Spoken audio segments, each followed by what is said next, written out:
At my retirement toast, my husband handed me divorce papers. I won't support a jobless old woman. My kids clapped, eager for his inheritance. I signed without reading and left. What they didn't know was that I had just walked away from the best revenge of my life. Before we continue, comment where you're watching from and subscribe to the channel. We'd love to see how far our stories are reaching. The ballroom at the Greenwich Country Club held 200 people that night. My colleagues, my board members, my assistant of 22 years, the interns I had mentored into executives. 35 years at Hartwell Industries, the last 12 as chief financial officer. I had helped build that company from a $200 million regional player into a $4.7 billion multinational. The retirement party was Margaret's idea. Margaret Chen, our CEO, my closest friend in the corporate world. She'd insisted on the grand send-off, the open bar, the jazz quartet. You deserve this, Evelyn. 35 years. Let them celebrate you. I wore the navy Armani suit I'd bought for my first board presentation in 1994. It still fit. I'd had it tailored twice over the decades, but the bones were the same.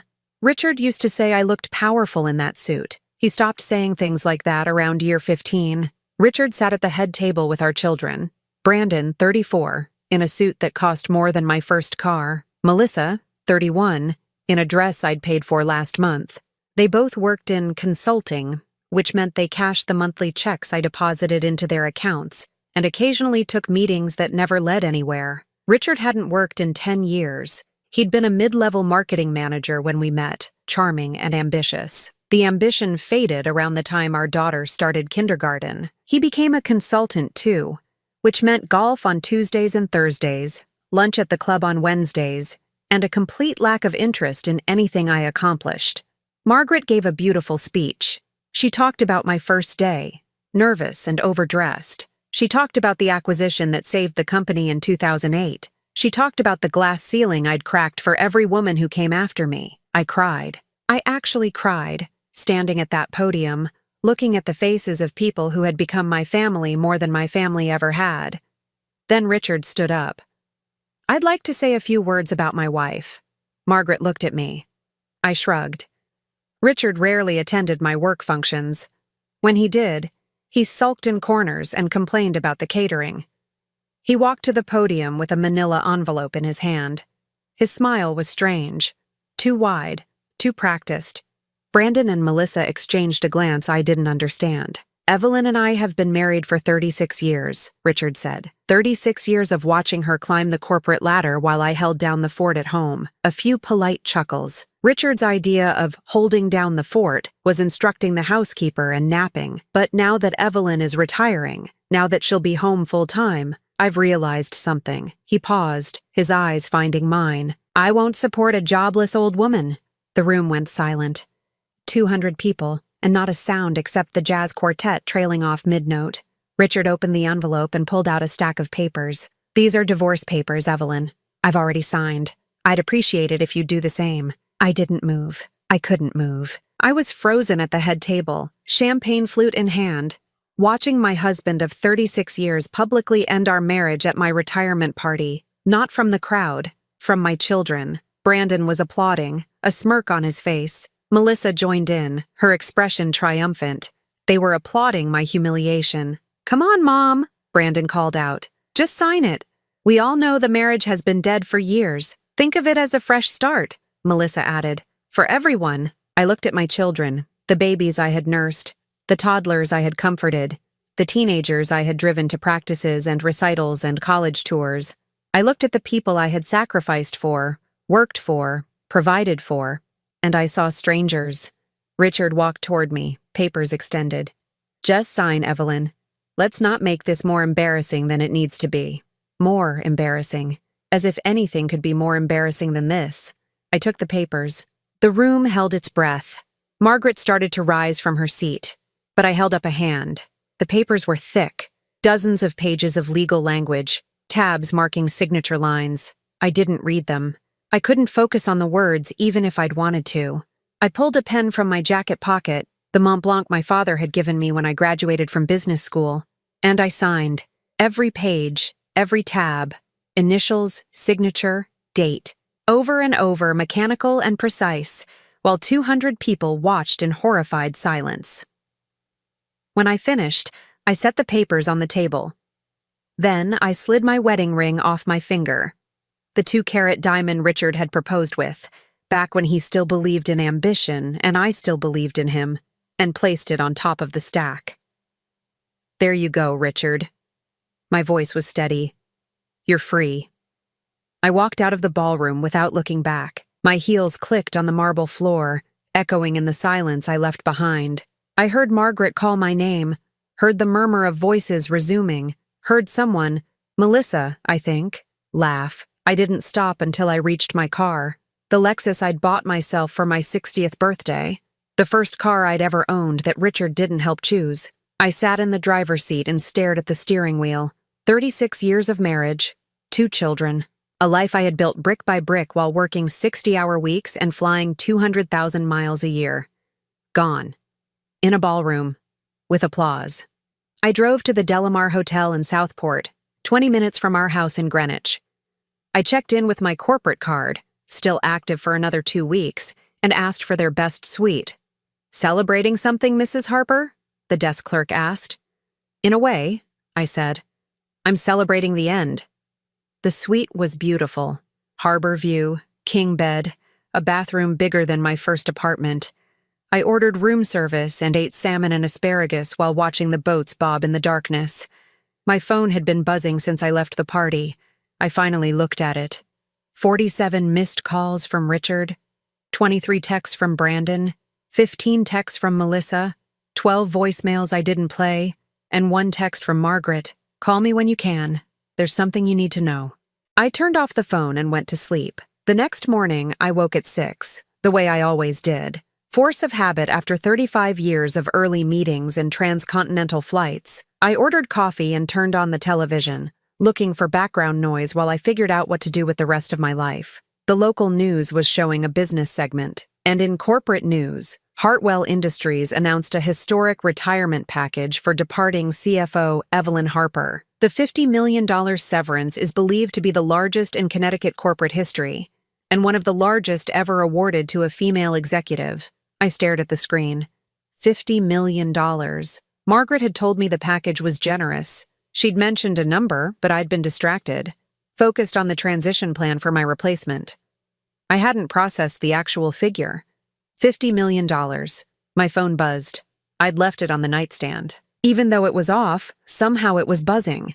Wait, I'd plugged it in to charge overnight. It must have powered back on. 47 missed calls had become 112. As I watched, another call came in. Richard's face on the screen. The photo from our anniversary trip to Italy 3 years ago. The last time he'd smiled at me like he meant it. I declined the call. Another came in immediately. I sat on the hotel bed, watching my husband's face appear and disappear on my phone screen, over and over, while the television explained that I was worth $50 million. 15 minutes and 37 calls later, I finally answered. "Evelyn." Richard's voice was strangled. "Evelyn, we need to talk." "I don't think we do. I signed the papers, remember?"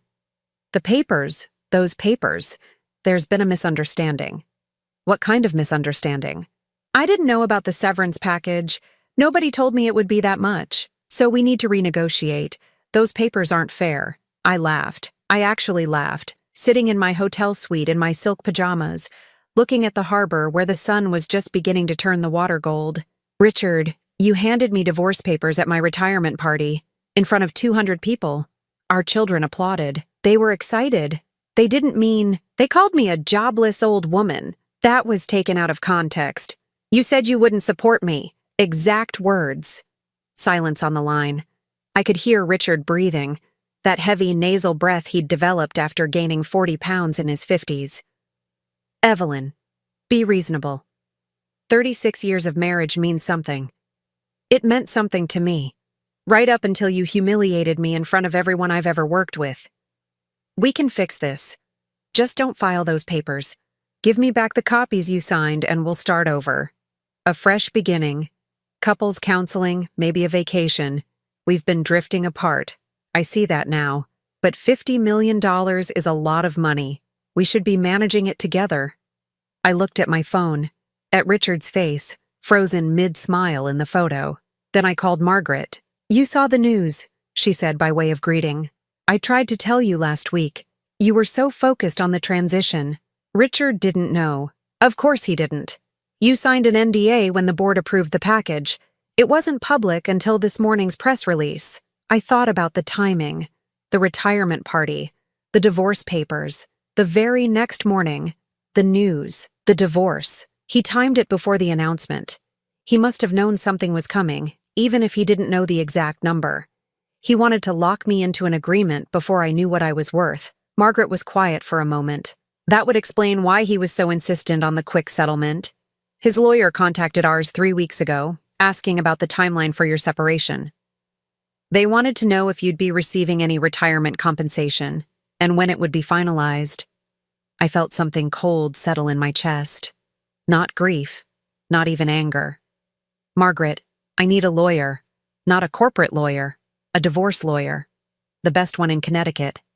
I have a name, Rebecca Stone. She's handled some ugly situations. She's thorough. Thorough is what I need." I hung up and looked out the window at the harbor. Somewhere in Greenwich, in the house I had paid for, Richard was panicking. Somewhere, my children were recalculating. I didn't know what those divorce papers said. I hadn't read them before I signed. But I was going to find out. And then I was going to make sure Richard got exactly what he deserved. Rebecca Stone's office was on the 37th floor of a glass tower in downtown Hartford. The view was spectacular. The woman herself was more so. She was 55, silver-haired, and dressed in a charcoal suit that probably cost more than Richard's monthly golf membership. Her handshake was firm. Her eyes missed nothing. "I watched your retirement party on YouTube," she said as I sat across from her desk. "Someone recorded it?" "Several people. It's had 40,000 views since yesterday." She turned her monitor toward me. "Would you like to see?" I didn't want to see. I watched anyway. There I was, in my Navy Armani suit, accepting the papers from Richard. There were my children, applauding. There was the moment I signed, page after page, while the room watched in silence. "I look calm," I said. "You look devastated and dignified. The internet is on your side, Mrs. Harper. Everyone thinks your husband is a monster. He's not a monster. He's something worse. He's a calculating coward who planned this for maximum damage." Rebecca nodded. "Let's talk about those papers you signed." She had already obtained copies from Richard's lawyer. They were spread across her desk now, marked with yellow tabs and red annotations. "This is one of the most predatory divorce agreements I've ever seen," Rebecca said, "and I've been practicing for 28 years. In summary, everything is his." I stared at her. "Everything?" "The house, which I understand you paid for, the vacation property in Vermont, the investment accounts, the retirement funds, both cars." She flipped through pages. "There's a clause here waiving any claim to future earnings or severance packages, another one releasing him from any claim of fraud or misrepresentation. I signed all of that?" "You signed it without reading it, at a public event, while emotionally distressed," Rebecca smiled, "which is exactly why this agreement will never hold up in court. Mrs. Harper, your husband presented these papers as a surprise, in a venue designed to humiliate and pressure you. You signed under duress, without legal representation, without time to review, and there's something else." She pulled out a separate document. "This is a financial disclosure form. It's supposed to list all marital assets and debts. It was filed with the divorce papers 3 weeks ago." I looked at the form. Richard's signature was at the bottom. He listed the house, the cars, and about $400,000 in investments, Rebecca continued. "But according to my research, your household net worth is closer to $12 million, and that's before the severance package. He hid $11 million worth of assets that you earned, assets that are legally half yours, regardless of what these papers say." Rebecca leaned back in her chair. "Your husband didn't just ask for a divorce. He tried to steal your life's work through fraud." I thought about Richard, panicking when he saw the news, the 100+ phone calls, the desperate plea to renegotiate. He thought if he got me to sign before the severance was announced, he'd lock in an agreement that gave him everything, and I'd be too embarrassed to fight it. "That seems to be the plan, yes." But the $50 million wasn't listed in the disclosure either. Which means even if you had signed voluntarily and with full understanding, the agreement would still be invalid. He failed to disclose a $50 million asset that was already approved by your company's board. I felt something shift inside me. The grief and shock of the past 36 hours began to transform into something harder, colder. First, we filed to have the agreement voided. Fraud, duress, incomplete disclosure. We have multiple grounds. Second, we file a counterclaim for the actual division of assets. Rebecca's smile was predatory. By Connecticut law, I can argue for a significantly larger share for you based on economic contribution. You were the primary earner for over 3 decades. Richard was, essentially, a dependent. He won't like that. I'm sure he won't, but that's not my concern. She pulled out another folder. There's one more thing, something that came up in my preliminary research. Credit card statements. Your name isn't on the account, but it was opened using your social security number as a secondary guarantor. It's been active for 8 years. I don't have any credit cards I don't know about. I know, but someone does. Rebecca handed me a statement. The billing address is an apartment in Stamford. The primary cardholder is listed as Diane Crawford. I didn't recognize the name. Who is Diane Crawford? That's what I was hoping you could tell me. The card has a $30,000 limit. It's been maxed out and paid off repeatedly for 8 years. Total charges over that period are just under $200,000. $200,000. Charged to an account tied to my social security number by someone named Diane Crawford. I've never heard of her. I didn't think you had. Rebecca pulled out a photograph. This is from the apartment building's security footage. My investigator is very resourceful. The photo showed a woman entering a building lobby. She was maybe 40, blonde, well-dressed, carrying shopping bags from Nordstrom and Saks. Do you recognize her? I looked closer. Something about the jawline, the way she held her shoulders. I don't know, maybe. She looks familiar, but I can't place her.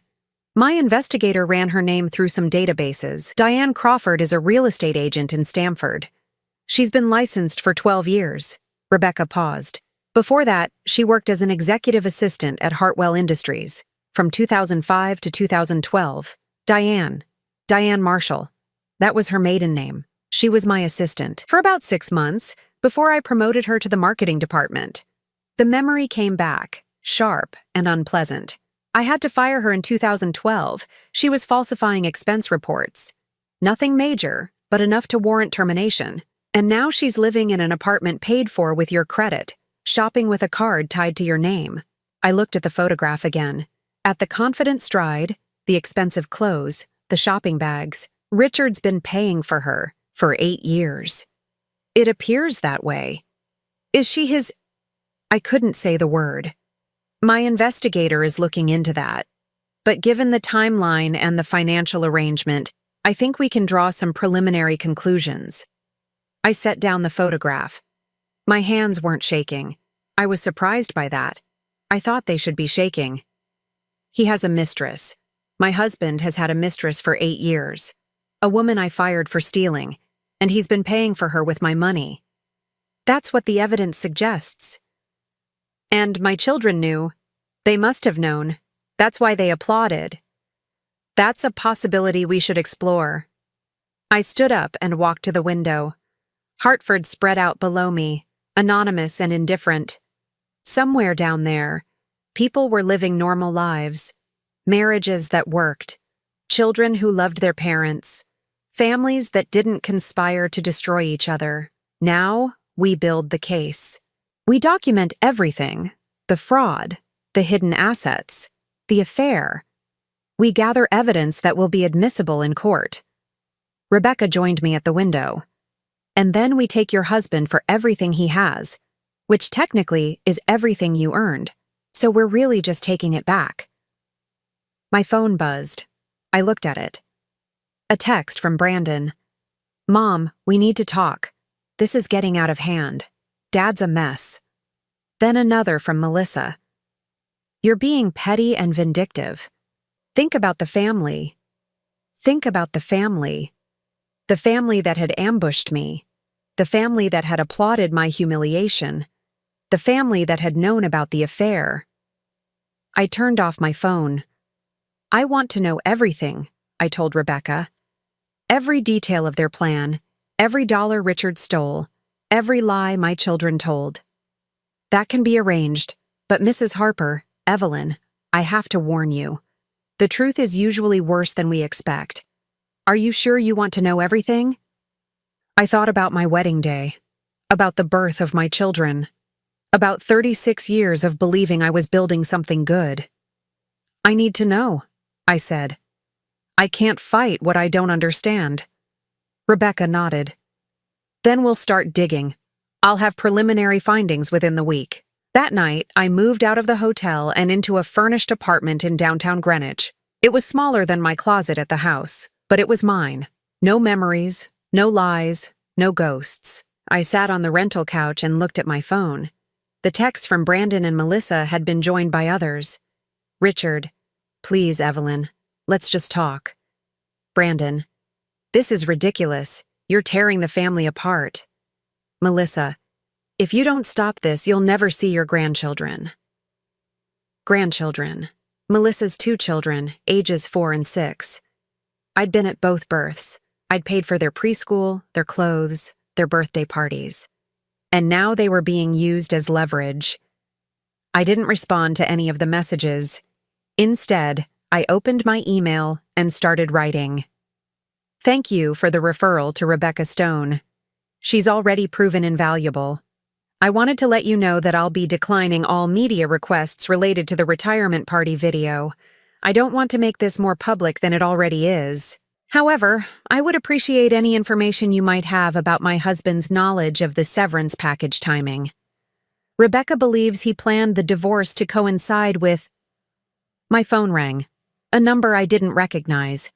Against my better judgment, I answered. Mrs. Harper? A woman's voice, unfamiliar but somehow recognizable. This is Diane Crawford. I think we need to talk. I gripped the phone tighter. Why would I talk to you? Because I know things about your husband that you don't. Things that could help you in court. A pause. And because I was used just like you were. I just didn't realize it until yesterday. I should have hung up. I should have called Rebecca and let her handle it. Not on the phone.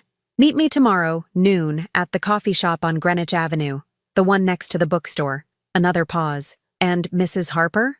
You might want to bring your lawyer. What I have to tell you is going to change everything.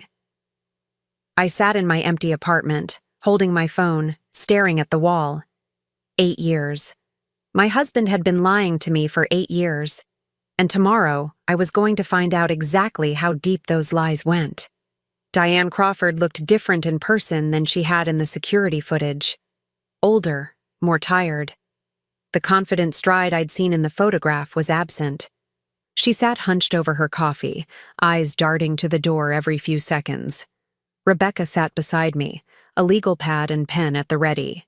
We'd arrived early to secure a corner table, away from the windows. Thank you for coming, Diane said. She didn't offer to shake hands. I know you must hate me. I don't know you well enough to hate you, I said. I just know you've been sleeping with my husband for 8 years while I paid for your apartment. Diane flinched. That's fair. And for what it's worth, I didn't know about the credit card thing until last week. Richard told me the apartment was his, a place he kept for business. That's what he called it, our relationship. She laughed bitterly. He was never going to leave you. I knew that. I just didn't care at first. I saw the video, the retirement party. I saw what he did to you. Diane met my eyes for the first time, and I realized I wasn't special. I was just another asset he was managing, another line item in his portfolio of lies. Rebecca spoke for the first time. Crawford, you said you have information that could help my client. What exactly do you know? Diane pulled a folder from her bag. Inside were photocopies of documents, printouts of text messages, bank statements. Richard and I met at a real estate conference 3 months after you fired me. He said he was married but unhappy. He said his wife was cold, obsessed with work, never had time for him. She slid the folder toward me. Looking back, I think he targeted me specifically because of our history. He knew I'd have reason to resent you. I opened the folder. The first document was a text conversation. Richard. She'll never suspect. She's too focused on her precious career to notice anything. Diane. What if she finds out? Richard. She won't. And even if she does, what's she going to do? She needs me for appearances. The successful executive with the loving family. It's all part of her image. Richard. The kids are on board. Brandon's been wanting money for years. Melissa just wants to feel important. They'll help when the time comes. Diane. Help with what? Richard. Getting what we deserve. All three of us. The text was dated 2 years ago. He was planning this for at least 2 years, I said. Longer than that. Diane pointed to another document. Look at this. It was a bank statement, an account I'd never seen, at a bank I'd never used. Deposits going back 5 years, monthly transfers of $15,000 from an account labeled Harper Household.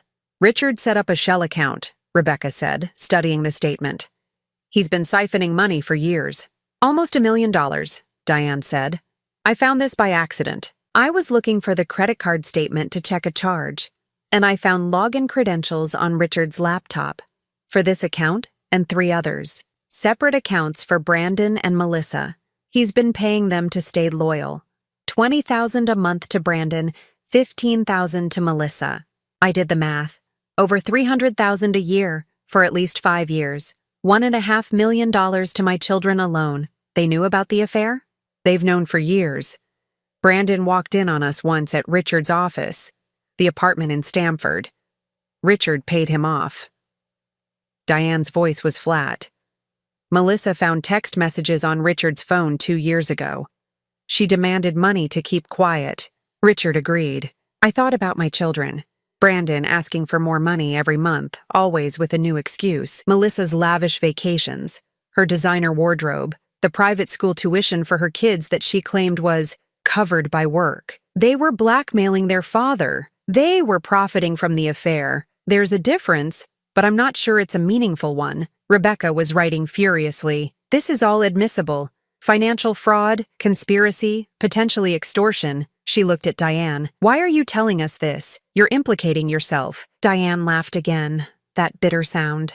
Because I'm done. Richard called me yesterday, after the news about the $50 million broke. He wanted me to help him convince you to tear up the divorce papers. He said we could start fresh once he had access to your money. I said no, and then he told me what he really thought of me. Diane's jaw tightened. 8 years. 8 years I wasted on that man. And he called me a useful distraction. Said I was never anything more than a way to pass the time while he waited for the big payday. I almost felt sorry for her. Almost. There's something else, Diane said. She pulled out one more document. This is the most important thing. It was a printout from what looked like a family group chat. The participants were Richard, Brandon, and Melissa. The date was 2 weeks before my retirement party. Richard, it has to be public. Maximum humiliation. She'll sign anything just to escape. Brandon, what if she reads the papers first? Richard, she won't. She never reads anything at parties. Too focused on mingling. Melissa, what about Mom's severance? Won't that complicate things? Richard, severance is capped at 2x salary. Maybe 3 million tops. Not worth fighting over. The real money is the house and investments. That's what the papers lock in. Brandon, and if she gets a lawyer? Richard, by the time she gets a lawyer, the divorce will be finalized. I've got it timed perfectly. File on Monday, hearing on Wednesday. Quick and clean. Melissa, LOL, she won't know what hit her. I read the messages 3 times. Each time they hurt a little less. Not because the betrayal was any smaller, but because I was getting used to the weight of it. They called you the cow, Diane said quietly. In other messages, time to milk the cow. The cow has no idea. Things like that. Diane hesitated. Are you sure? She pulled up another printout. A separate conversation, just between Brandon and Melissa. Melissa, can you believe she thinks we actually like her? Brandon, she's so desperate for a family that she'll believe anything. pass the money cow and smile. Melissa. Dad says we should act sad at the party. Just for appearances. Brandon. I'll try not to laugh when he hands her the papers. Melissa. I'm going to clap. She deserves it for all those years of making us feel like her career was more important than us. Brandon. Finally getting what's coming to her. I set down the printout. Pages more. Years of conversations. They've been planning this, in one form or another, since Richard stopped working. They just needed to wait for the right moment. Rebecca gathered all the documents into her briefcase. Crawford, would you be willing to testify to all of this in court? Diane nodded. I'll testify. I'll give depositions. I'll do whatever you need. She looked at me. I know this doesn't make up for what I did. I know I was part of the betrayal. But I thought you should know the truth. Because no one deserves what they did to you. Not even from a husband who never loved her, and not from children she sacrificed everything for. We sat in silence for a moment. The coffee shop bustled around us. Normal people, normal conversations, normal lives. One more question, I said. How did Richard know about my retirement date? The exact timing? The severance package wouldn't be announced until afterward, but he knew to file the papers right before. Diane's face changed. Something passed through her eyes. Guilt, maybe, or resignation. He has someone at your company. Someone who was feeding him information. I don't know her name, but Richard mentioned her a few times. Someone in HR, I think. An old friend from college who owed him a favor. I thought about the people in HR, the faces I'd seen in meetings, the names on org charts. Someone had betrayed me from the inside. Someone I might have trusted. I'll find out who, Rebecca said. If there's a paper trail, we'll find it. I stood up. Diane stood too, clutching her bag. I'm sorry, she said, for everything. I didn't tell her it was okay. It wasn't okay. But I nodded, and that seemed to be enough. Outside, the October air was crisp and clean. Rebecca walked beside me toward her car. This changes everything, she said. We have evidence of fraud, conspiracy, and emotional abuse. Combined with the hidden assets and the staged humiliation, we're looking at a complete victory. What about criminal charges? Possibly. The financial fraud is significant. We'll need to talk to the state's attorney, but there may be grounds for prosecution. I stopped walking. We were standing on Greenwich Avenue, surrounded by expensive shops and expensive people living expensive lives. Somewhere in this town was the house I'd paid for, the children I'd raised, the husband who had plotted my destruction. Do it, I said. All of it. The divorce, the countersuit, the criminal referral. I want them to lose everything. Rebecca studied my face. Even your children? I thought about the messages, the cow, finally getting what's coming to her, the applause at my retirement party. They're adults. They made their choices. I started walking again. Now they can live with the consequences. Rebecca Stone's conference room looked like a war room. Whiteboards covered one wall, filled with names, dates, and dollar amounts. A timeline of Richard's fraud stretched across another. Boxes of documents lined the floor. Let's review what we have, Rebecca said, standing at the head of the table. Her paralegal, a young man named David, sat ready with a laptop. Financial fraud. Richard siphoned approximately $2.7 million over 7 years through shell accounts. That includes the payments to Diane Crawford, to Brandon, and to Melissa. I looked at the numbers. Numbers I had earned, dollar by dollar, over 35 years. Asset concealment. The divorce papers he presented failed to disclose $11 million in assets. That's before the severance, which he also failed to mention even though his contact at Hartwell had told him it was coming. Who was the contact? I asked. Sandra Wells, assistant director of HR. She and Richard went to college together. She's been feeding him information for years. Your schedule, your travel plans, even your performance reviews. Sandra. I barely knew her. We'd been in meetings together, exchanged pleasantries in the hallway. She'd smiled at me at company events while reporting my movements to my husband. Is she being charged? We're building a case, breach of confidentiality, conspiracy to commit fraud. Margaret Chen is handling the internal investigation. Sandra was terminated yesterday. Fraudulent inducement. Richard presented the divorce papers under false pretenses at a public event designed to pressure you into signing without review. The agreement is void on its face. So the divorce isn't final? It was never valid. You signed under duress, without disclosure, based on false statements. We've already filed to have it annulled. I felt something loosen in my chest. The papers I'd signed in that ballroom didn't matter. They never had. Now, for the counterattack. Rebecca switched whiteboards. We're filing for divorce on your terms. Given Richard's demonstrated fraud, his concealment of the affair, and his conspiracy with your children, we're asking for 80% of marital assets. Connecticut law allows for unequal distribution based on economic contribution and conduct. You were the sole earner for over a decade. He was conducting a long-term affair with funds you earned.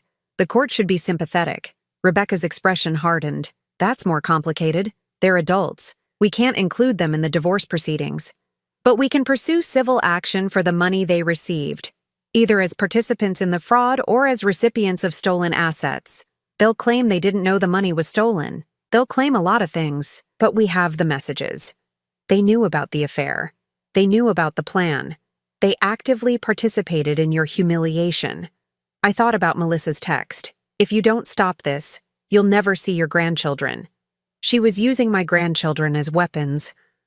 What about Richard? Criminal charges. The state's attorney is reviewing the case. Financial fraud of this magnitude, especially against a spouse, is a serious offense. Combined with the conspiracy evidence, there's a strong possibility of prosecution. Rebecca handed me a document, but there's something else we need to discuss. Richard has hired a new lawyer, someone with more resources than his original counsel. I looked at the name, Vernon Pike, from a white shoe firm in New York. He can't afford Pike. He's paying with promises, a percentage of whatever he can salvage from the marriage. Pike is gambling that he can find a way to access your severance. That severance is mine. I earned it. Of course it is. But Richard is arguing that the severance was a marital asset, earned during the marriage. He wants half, $25 million. I set down the document. He humiliated me in public, stole from me for years, and now he wants half of what I earned. That's his position. Pike filed a motion yesterday to freeze your severance pending the divorce proceedings. The cold feeling was back, the one that had replaced the grief. He's trying. The hearing is next week. We'll fight it, obviously, but you should be prepared for a long battle. I stood up and walked to the window. Hartford spread out below, gray and indifferent. What does Richard have?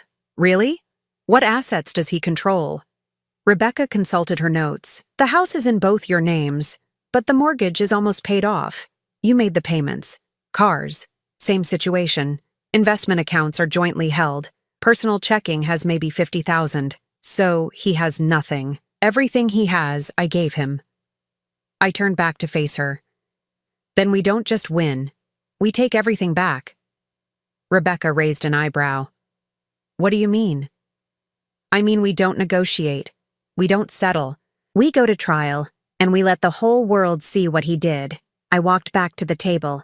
The video of the retirement party has 50 million views now. People already hate him. Imagine what happens when they see the text messages, the shell accounts, the 8-year affair. A public trial would be extensive and painful. I've already been humiliated in front of everyone I know. What's a few more strangers? Rebecca considered this. It's a valid strategy. Pike is counting on you wanting to keep this quiet.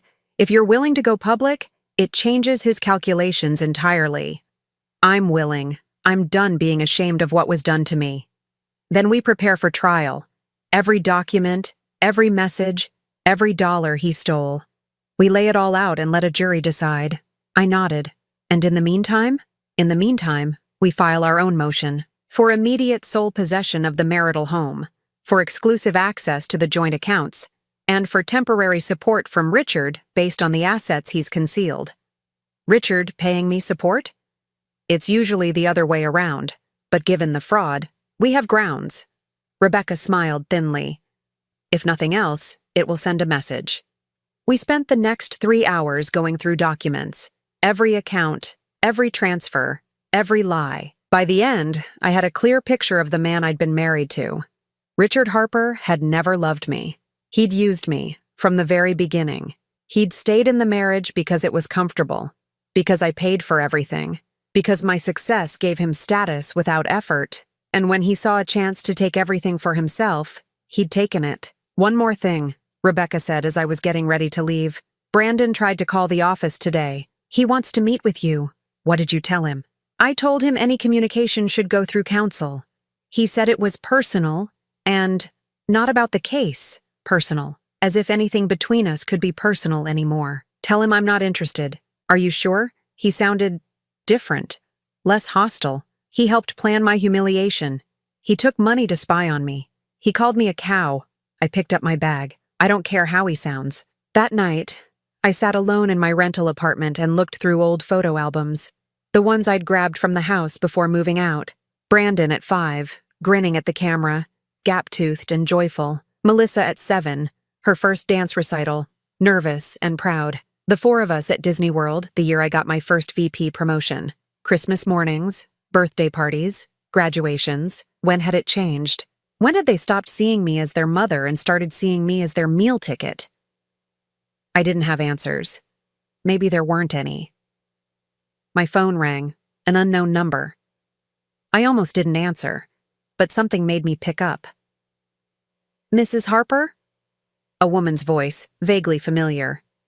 This is Sandra Wells, from Hartwell. The leak, the traitor. I don't think we should be talking. I know, Her voice cracked. I wanted to apologize. What I did was wrong. Richard told me you were the one who was dishonest, that you were hiding money from him. I believed him. Why are you calling me? Because he called me yesterday, after I was fired. He said it was my fault the plan fell apart. He said I should have warned him about the severance amount earlier. She laughed bitterly.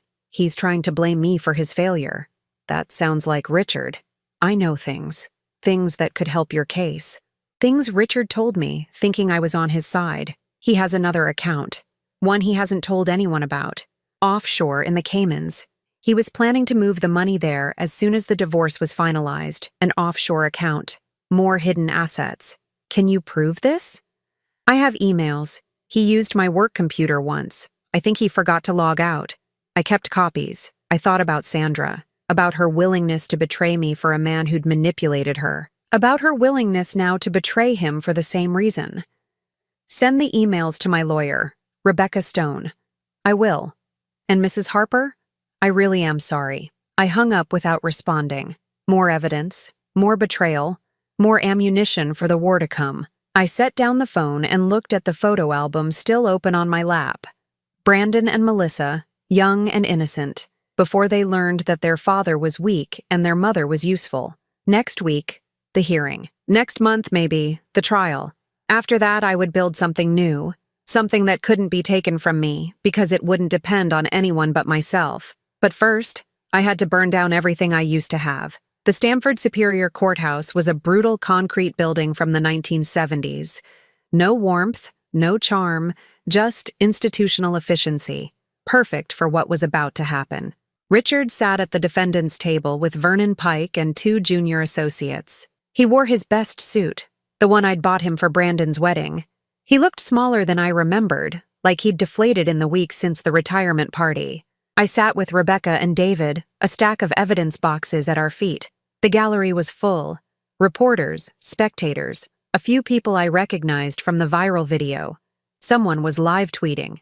Judge Catherine Morrison took her seat. Mid-60s, steel gray hair, a reputation for no-nonsense decisions. We're here on the matter of Harper versus Harper, case number 2023 CV4471. She looked at both tables. I've reviewed the motions and counter-motions. Pike, you're seeking to freeze the respondent's severance package pending final divorce decree. Stone, you're seeking to void the original divorce agreement and award your client exclusive possession of the marital home. Is that correct? Both lawyers nodded. Then let's begin. Pike. Vernon Pike stood. He was 60, polished, the kind of lawyer who charged $1,000 an hour and was worth every penny.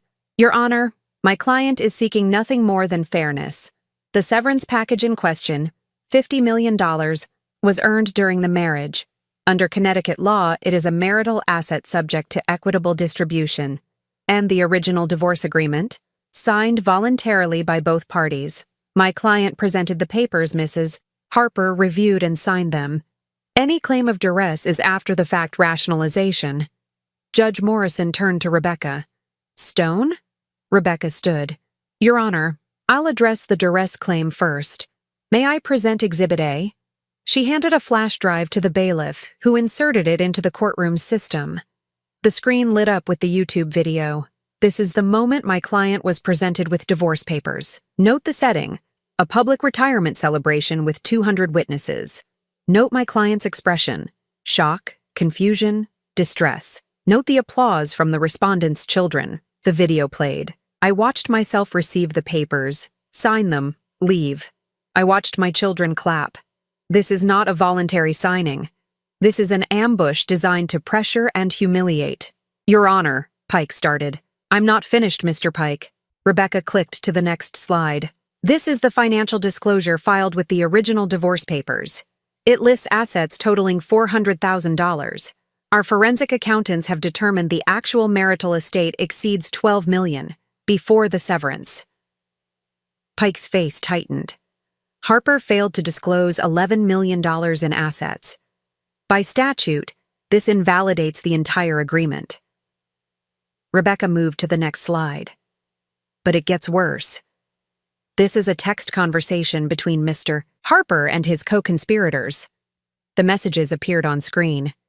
Time to milk the cow. The cow has no idea. Harper, his children, and his mistress of 8 years planned this ambush for months. They discussed it explicitly.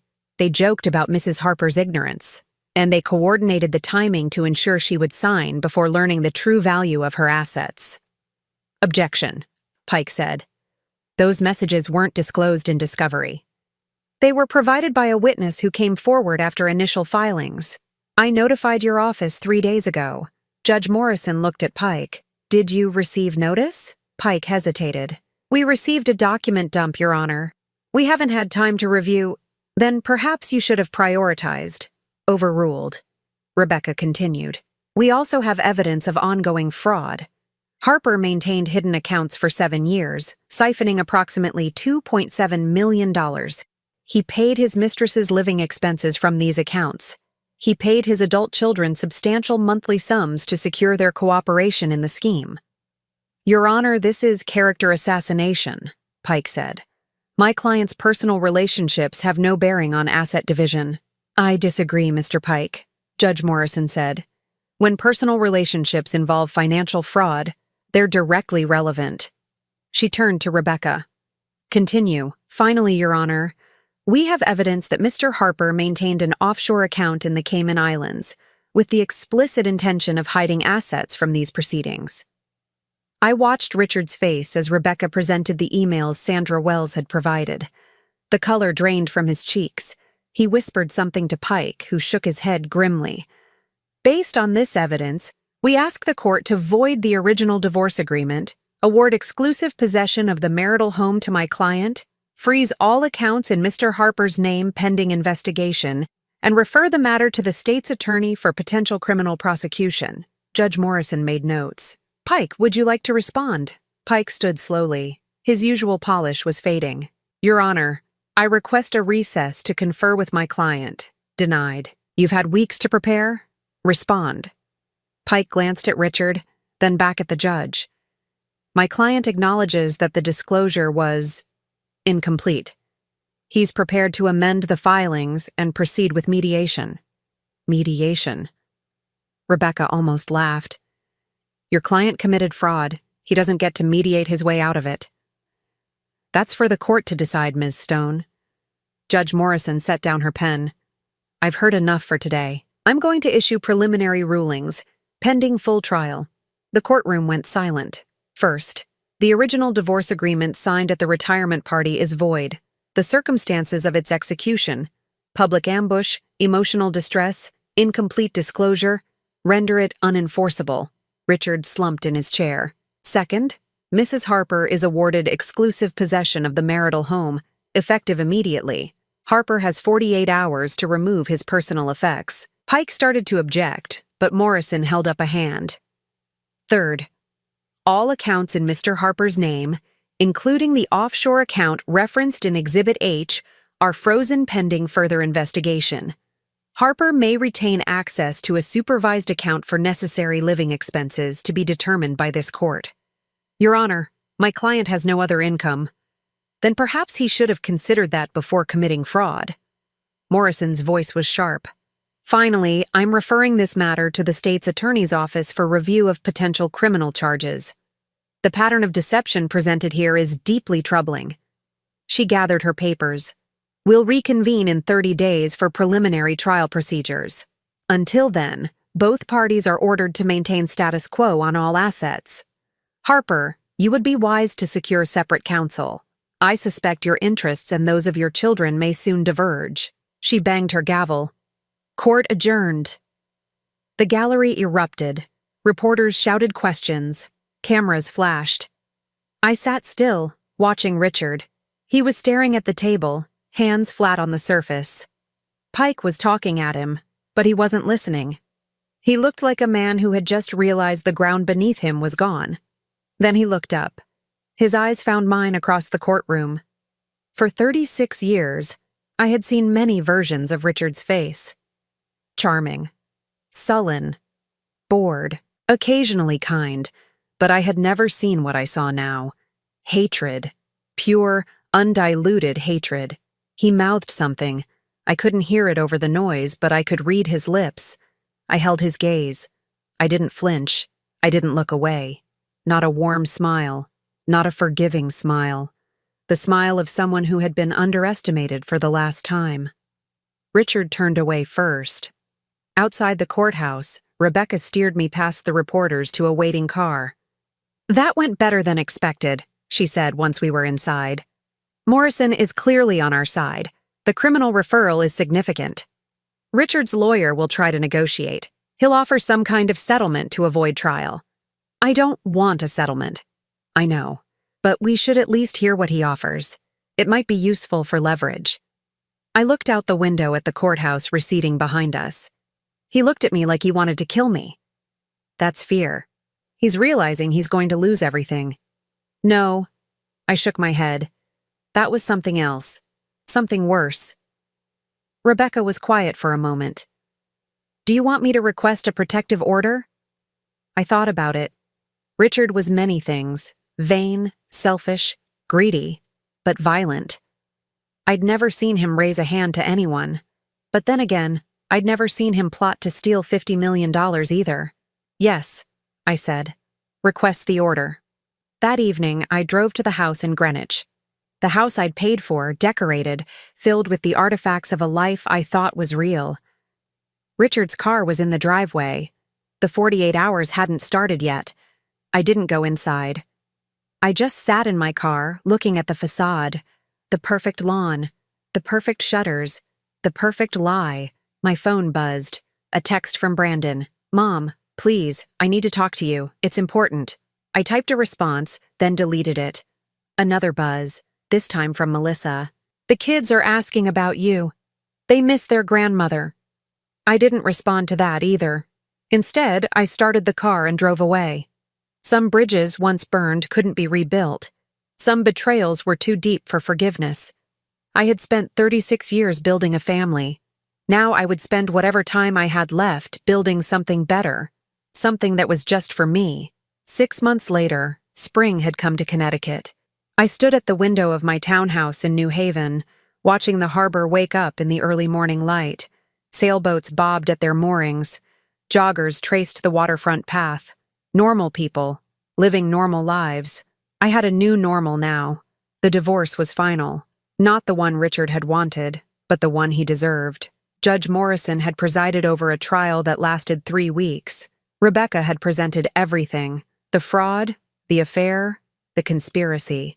Richard's new lawyer, Pike, had dropped him when the criminal investigation began, tried to salvage something, but there was nothing left to salvage. The final judgment awarded me 87% of marital assets. The house, the investments, the retirement accounts, all mine.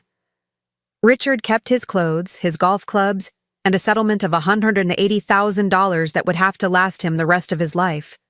He'd cried on the stand, actually cried, talking about how I'd neglected him, how my career had driven him into another woman's arms. The jury hadn't been moved. The criminal case came 2 months later. Financial fraud, conspiracy, tax evasion for the offshore accounts. Richard was sentenced to 3 years in federal prison, eligible for parole after 18 months. Diane Crawford testified against him in exchange for immunity. So did Sandra Wells. They both seemed relieved to finally tell the truth, even if that truth destroyed the man they'd trusted. I didn't attend Richard's sentencing. I'd seen enough of courtrooms. My children were a different matter. The civil suit against Brandon and Melissa was settled out of court. They repaid the money Richard had given them, or what was left of it, and signed agreements acknowledging their participation in the fraud. No criminal charges, at Rebecca's recommendation. They were adults who'd made terrible choices, but they hadn't crossed the line into prosecution. I hadn't spoken to either of them since the preliminary hearing. Brandon had tried, multiple times. He'd sent letters, left voicemails, even showed up at my apartment once. I'd called security. Melissa hadn't tried at all. She'd sold her story to a tabloid instead. My Monster Mother. How Evelyn Harper Destroyed Our Family. The article was full of lies, half-truths, and grievances manufactured from thin air. I didn't read past the headline. The grandchildren were harder. Sophie and Oliver, 6 and 8 now. I'd been at their births. I'd held them when they cried. I'd bought them books and toys and taken them to museums. Now their mother had taught them that Grandma was the villain. I grieved for them sometimes, late at night when the townhouse was quiet. I wondered if they remembered me. I wondered what stories Melissa was telling them, but I couldn't save them by destroying myself. Someday, when they were older, they might seek me out. I'd be here. The phone rang. Margaret Chen, are you watching the news? I turned on the television. A business channel, running a segment about corporate leadership.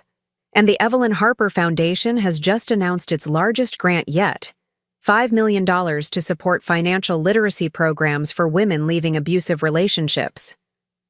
I smiled. The foundation had been my project for the past 4 months, a way to use what I'd learned and what I'd survived to help others. You're famous again, Margaret said, but this time for the right reasons. I don't want to be famous. I just want to make a difference. You're doing both. Have you seen the applications? Women from all over the country telling their stories. You're giving them hope. After we hung up, I sat with my coffee and watched the harbor traffic. Boats coming and going. People starting their days. My phone buzzed. A text from an unknown number. Grandma Evelyn, this is Sophie. Mom doesn't know I'm texting. I miss you. Can I call you sometime? I'm using my friend's phone. I stared at the message for a long time. Sophie, 8 years old, sneaking behind her mother's back to reach out. I typed a response.